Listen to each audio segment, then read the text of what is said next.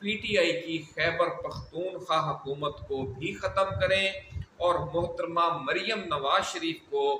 وزیر اعظم پاکستان اور امیر مقام کو وزیر اعلیٰ خیبر پختونخوا اور حمزہ شہباز کو وزیر اعلیٰ پنجاب بنائیں۔ ناظرین، یہ مطالبہ بھی کیا جا رہا ہے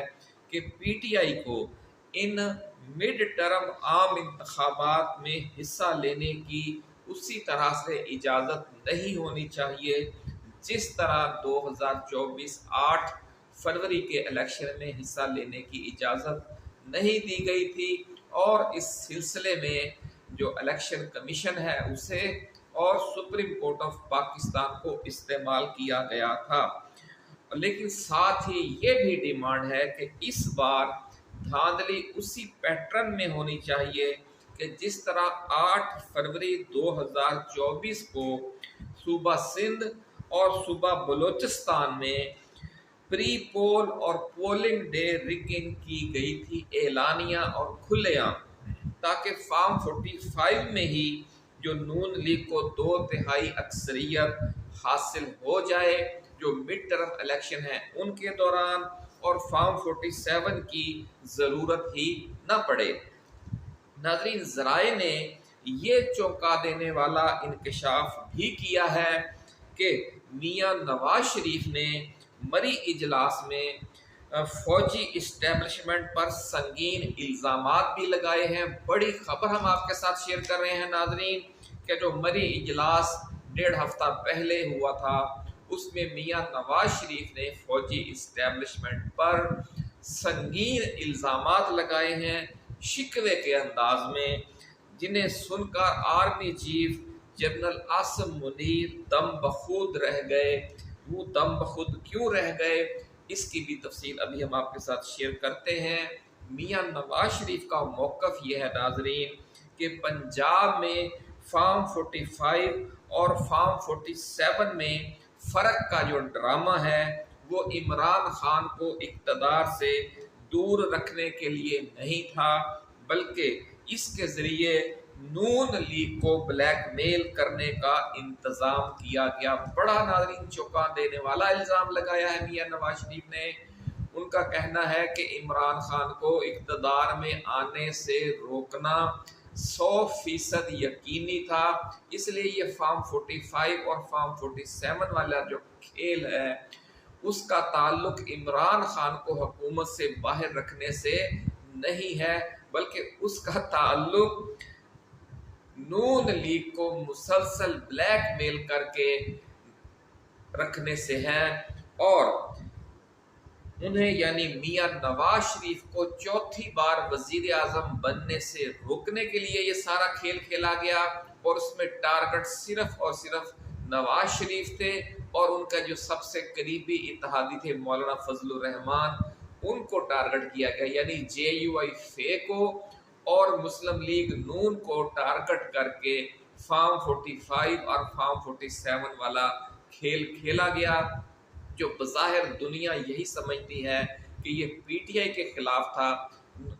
نواز شریف کا کہنا یہ ہے کہ یہ جو گیم ہے، یہ گریٹ گیم، یہ پی ٹی آئی کے خلاف نہیں تھی، ان کے خلاف تھی، یعنی میاں نواز شریف کے اور نون لیگ کے اور مولانا فضل الرحمان کے خلاف تھی۔ یہ ایکسکلوسیو شکوے شکایات ہم آپ کے لیے ساتھ شیئر کر رہے ہیں جو مری اجلاس میں کیے گئے۔ ناظرین، مری اجلاس کے حوالے سے جو مزید سینہ گزر سامنے آئی ہیں ان میں یہ بھی کہا گیا ہے کہ میاں نواز شریف نے یہ سوال بھی اٹھایا کہ اگر اندرون سندھ، کراچی اور بلوچستان میں بیلٹ پیپرز پر سارا دن ٹھپے لگا کر یعنی مہرے لگا کر پیپلز پارٹی کو فارم 45 میں ہی واضح اکثریت دلائی جا سکتی ہے، تو پھر اسی طرح کی جو ریگنگ ہے وہ پنجاب اور خیبر پختونخوا میں مسلم لیگ نون کے لیے کیوں نہیں کی گئی۔ بہت زوردار سوال انہوں نے اٹھایا کہ جب پورے ملک پر گرفت تھی، پی ٹی آئی کو حصہ لینے کی الیکشن میں اجازت ہی نہیں تھی، صرف آزاد امیدوار بن کر پی ٹی آئی کے لوگ الیکشن لڑ رہے تھے اور ان کا کوئی پرسان حال نہیں تھا، انتظامیہ، الیکشن کمیشن، سپریم کورٹ یعنی قاضی فائزی صاحب سب اسٹیبلشمنٹ کی مٹھی میں تھے، تو پھر یہ جو ڈرامہ کیا گیا اس کا اصل مقصد نواز شریف کے خلاف سازش تھی، نون لیگ کے خلاف سازش تھی، اور ان کا جو اصلی اتحادی ہے مولانا فضل الرحمان اس کے خلاف سازش تھی۔ ناظرین، نون لیگ یہ کہتی ہے کہ ان دونوں صوبوں کے اندر دن بھر آزادانہ الیکشن کروانے کا رسک اسٹیبلشمنٹ نے جان بوجھ کر لیا تاکہ شام کو فارم 45 کی صورتحال نون لیگ کے خلاف ہو، اور پھر فارم 47 کی لاسٹک والی نکر یعنی کچھے پہنا کر اور شارٹس پہنا کر وزیر اعظم کے انتخاب اور وفاقی کابینہ کی تشکیل میں من مانی کی جائے۔ یہ بہت اندر کی کہانی ہے جو آج ہم آپ کے ساتھ شیئر کر رہے ہیں، اور یہ وہ بہت خاص الخاص شکوہ ہے جو میاں نواز شریف نے کیا، اور آپ یہ دیکھیں کہ انہوں نے یہ شکوہ کرنے کے لیے پونے دو سال انتظار کیا ہے، اور وہ انتظار نواز شریف نے دل پر پتھر رکھ کر کیا، اور وہ اب اس موقع پر یہ انکشاف کر رہے ہیں جب اسٹیبلشمنٹ کو میاں نواز شریف یعنی وزیر اعظم پاکستان سے کام پڑ گیا ہے، اور وہ کام یہ ہے کہ اب وہ اپوائنٹمنٹ لیٹر جاری ہونا ہے جس کے تحت اگلے 5 سال کے لیے پاکستان کے ایک نئے آرمی چیف کا تقرر کیا جانا ہے۔ بہت اہم، بہت زوردار شاطرانہ چال کھیلے ہیں میاں نواز شریف، اور یہ سب کچھ دیکھ کر اور سن کر جو آرمی چیف ہیں وہ خاموش ہو گئے، ایسا دعویٰ ہے ذرائع کا، دروغ و گردن راوی۔ ہم اس کی 100% کنفرمیشن نہیں کر سکتے ناظرین، لیکن ذرائع کا یہ دعویٰ ہے کہ ایسا ہی ہوا ہے۔ ناظرین، ذرائع کا یہ بھی دعویٰ ہے کہ مشکوک مینڈیٹ کے ساتھ یہ جو موجودہ مشکوک مینڈیٹ ہے، اور یہ جو موجودہ سمجھ لے کہ بھانمتی کا کنبہ، کہیں کی اینٹ کہیں کا روڑا، بھانمتی نے کنبہ جوڑا، اس طرح کی یہ جو پارلیمنٹ ہے، اس طرح کی جو اسمبلیاں ہیں، ان کے ذریعے وہ اب مزید حکومت نہیں کر سکتے۔ اس لیے 2026 کے شروع میں وفاق جو اسمبلیاں ہیں وہ توڑ کر ملک میں مڈ ٹرم الیکشن کروائے جائیں، اور نون لیگ کو بھرپور اکثریت دلائی جائے تاکہ وہ مرکز کے ساتھ ساتھ پنجاب اور خیبر پختونخوا میں بھی اپنے اتحادیوں کے ساتھ 2/3 اکثریت والی حکومتیں بنا سکے۔ ناظرین، ذرائع کا دعویٰ ہے کہ army chief general Asim Munir اور فوجی اسٹیبلشمنٹ میاں نواز شریف کی اس نازک وقت پر کی جا رہی بلیک میلنگ پر سخت برہم ہیں۔ بڑی خبر ہم آپ کے ساتھ شیئر کر رہے ہیں ناظرین کہ ہر بار آپ نے دیکھا کہ آرمی چیف کے تقرر کے موقع پر میاں نواز شریف کا پھڈا اسٹیبلشمنٹ سے ہو جاتا رہا ہے، اور اس بار پھر وہی صورتحال پیدا ہو چکی ہے، ایسا دعویٰ ہے ذرائع کا۔ اور یہ کہا جا رہا ہے کہ جنرل عاصم منیر نے مری اجلاس میں اس غم و غصے کا اظہار نہیں کیا، اور وہ سارا غصہ پی گئے جو کہ ان کی طبیعت کے مطابق نہیں ہے۔ لیکن ذرائع یہ کہہ رہے ہیں کیونکہ معاملہ بہت ہی نازک تھا، اور اب جو گیم ہے وہ اس وقت چونکہ 2 ماہ کے لیے نواز شریف اور شہباز شریف کے ہاتھوں میں آئی ہوئی ہے، اس لیے وہ سارا غصہ پی گئے اور انہوں نے خاموشی اختیار کر لی، یعنی وہ ہنس کر بھی نہیں دکھایا اور غصہ بھی نہیں کیا، چہرے پر کوئی ایسا تعصب ناگواری کا بھی نہیں دیا، اور چپ کا روزہ رکھ لیا۔ یہ ہے ناظرین اندر کی خبر جو آج ہم ایکسکلوسیولی سب سے پہلے آپ کے ساتھ شیئر کرنے جا رہے ہیں۔ راولپنڈی کے معاملات سے آگاہی رکھنے والے حلقوں میں یہ سینہ گزر چل رہا ہے کہ ہماری ڈیپ اسٹیبلشمنٹ اب اس آپشن پر سنجیدگی سے غور کر رہی ہے کہ پی ٹی آئی کو فری ہینڈ دے کر پاکستان میں بھی بنگلہ دیش اور نیپال والا منظر پیدا کر دیا جائے، اور میاں نواز شریف کی اس بلیک میلنگ سے جان چھڑوا لی جائے۔ بڑی خبر ناظرین ہم آپ کے ساتھ شیئر کر رہے ہیں کہ نئے آرمی چیف کے معاملے پر یہ جو آپس میں رسہ کشی چلی ہے، یہ جو فرینڈلی فائرنگ ہوئی ہے، اس پر ہماری بلی اور ہم ہی کو میاؤں والا ہے فارمولہ دونوں فریق سوچ رہے ہیں۔ نواز شریف یہ کہتے ہیں کہ army chief general Asim Munir کو ہم نے آرمی چیف بنایا ہے، حالانکہ اس میں اس وقت کی اسٹیبلشمنٹ کا بھی حصہ تھا۔ لندن پلان کے تحت اس میں برطانیہ اور امریکہ کی بھی مدد شامل تھی۔ نواز شریف نے اکیلے نے عاصم منیر کو یہ عہدہ نہیں دیا تھا، جو اندر کے معاملات سے آگاہی رکھنے والے حلقے ہیں ان کا دعویٰ ہے، لیکن نواز شریف یہی سمجھتے ہیں کہ باجوے کو ایکسٹینشن نہ دے کر اور عاصم منیر کو نیا آرمی چیف مقرر کر کے اور اس معاملے میں اسٹینڈ لے کر، اصل میں وہ سب سے بڑے محسن عاصم منیر کے وہ تھے، لیکن جنرل عاصم منیر نے زرداری کو تو غیر مشروط اکثریت دلوا دی اور انہیں فارم 45 اور فارم 47 واقع فرق والی دلدل میں دسا دیا گیا۔ نواز شریف کہتے ہیں کہ اگر میں چوتھی بار وزیر اعظم نہیں بنا تو اس کے پس پردہ اسٹیبلشمنٹ کی یہ گیم تھی کہ کس طرح نون لیگ کا جو مینڈیٹ تھا اسے مشکوک بنا دیا گیا۔ تو ناظرین اب ڈیپ اسٹیبلشمنٹ اس آپشن پر سنجیدگی سے غور کر رہی ہے کہ پاکستان میں بھی بنگلہ دیش اور نیپال والی گیم کی جائے اور میاں نواز شریف کی اس بلیک میلنگ سے ہمیشہ کے لیے جان چھڑا لی جائے، کیونکہ پھر آپ دیکھیں گے کہ جس طرح بنگلہ دیش میں ہوا اور جس طرح سے اب نیپال میں تازہ ترین واقعات پیش آئے ہیں، اگر ایسی صورتحال پیدا ہو گئی تو نواز شریف کو اپنی حکومت تو ایک طرف رہی اور مزید مڈ ٹرم الیکشن اور 2/3 مینڈیٹ تو دور رہا، انہیں اپنی جان کے، اپنی سلامتی کے لالے پڑ جائیں گے۔ اس حوالے سے اڈیالہ جیل میں ناظرین عمران خان کے ساتھ پاکستانی اسٹیبلشمنٹ کے مذاکرات میں انتہائی تیز رفتار پیش رفت کی اطلاعات ہیں، اور اس پیش رفت کے تناظر میں عمران خان نے ستمبر کے تیسرے ہفتے میں حکومت کے خلاف بڑی انقلابی تحریک کے آغاز کا سگنل دے دیا ہے اور کہا ہے کہ وہ اس حوالے سے اگلے ہفتے ایک چونکا دینے والا پیغام بھی دیں گے۔ اور اس لڑائی کو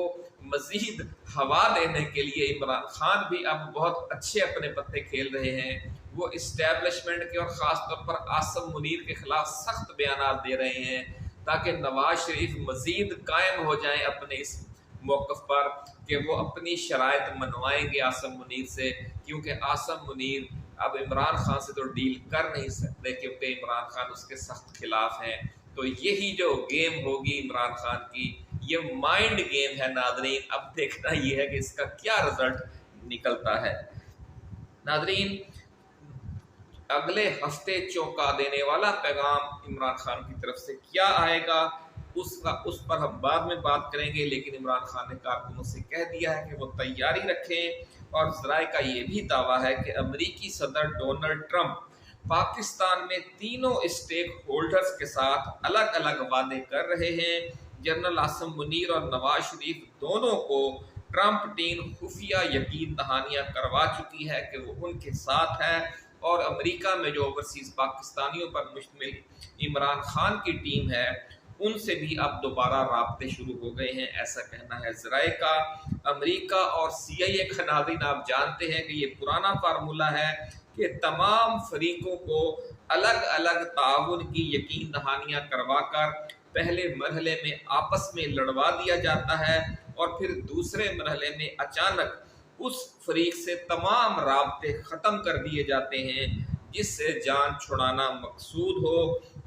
اور دوسرے دو فریقوں سے معاملات طے کر لیے جاتے ہیں۔ ذرائع کا دعویٰ ہے کہ بنگلہ دیش اور نیپال میں فوج کی مدد سے امریکہ اور CIA نے یہی گیم کھیلی ہے، اور اس وقت بظاہر ان دونوں ملکوں میں جو عوامی انقلاب آ چکے ہیں، لیکن اصل جو صورتحال ہے دونوں ملکوں میں وہ فوج کی حکمرانی ہے۔ عبوری حکومتیں فوج نے قائم کر رکھی ہیں، اور وہ عبوری حکومتیں ایک سال 1.5 سال کے لیے ہیں، جس کے بعد الیکشن کروائے جائیں گے۔ اور اب پاکستان کی باری ہے۔ اس حوالے سے یہ دعویٰ کیا جا رہا ہے کہ اگلے 2 ہفتوں کے دوران اسلام آباد میں حالات چونکا دینے والی کروٹ لیں گے اور سپریم کورٹ کے 4 ججز اطہر من اللہ اور جسٹس منصور سمیت جو 4 ججز ہیں وہ اگر ایک بار پھر ایکٹیو ہو گئے ہیں تو